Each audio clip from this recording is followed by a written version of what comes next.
ఎవరు చేసే పనిలో వారికి నైపుణ్యం చాలా అవసరం. లేకపోతే ముందుకు వెళ్ళలేరు. అది దొంగతనమైనా మరోటైనా ఏదైనా టాలెంట్ ఉండాల్సిందే. ఆ విషయంలో ఓ దొంగను మెచ్చుకొని తీరాలి.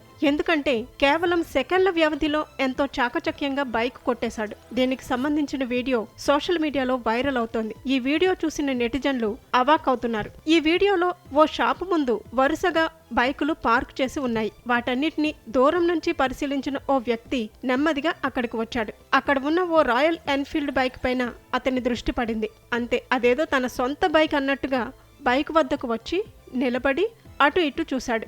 ఎవరూ తనను గమనించడం లేదని ఫిక్స్ అయ్యాక ఓ చిన్న పరికరంతో క్షణాల్లో బైక్ తాళం తెరిచాడు. అనంతరం సీటుపై కూర్చొని బైకును స్టార్ట్ చేసి రెప్పపాటులో అక్కడి నుంచి మాయమయ్యాడు. బయటకు వచ్చి చూసుకున్న బైక్ యజమాని తన వాహనం కనిపించకపోవడంతో లబోదిబోమంటూ పోలీస్ స్టేషన్కు పరిగెత్తి పోలీసులకు ఫిర్యాదు చేశాడు.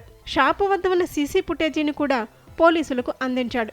వైరల్ అవుతున్న ఈ వీడియోపై నెటిజన్లు తమదైన శైలిలో స్పందించారు. రాయల్ ఎన్ఫీల్డ్ లాంటి బైకుకు అంత బలహీన లాకింగ్ సిస్టమా అని విమర్శిస్తున్నారు.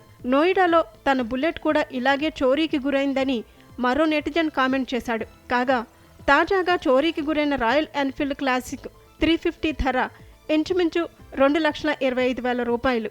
ఈ ఘటన ఉత్తరప్రదేశ్లోని ముజఫర్పూర్ జిల్లాలో ఏప్రిల్ 7న జరిగింది.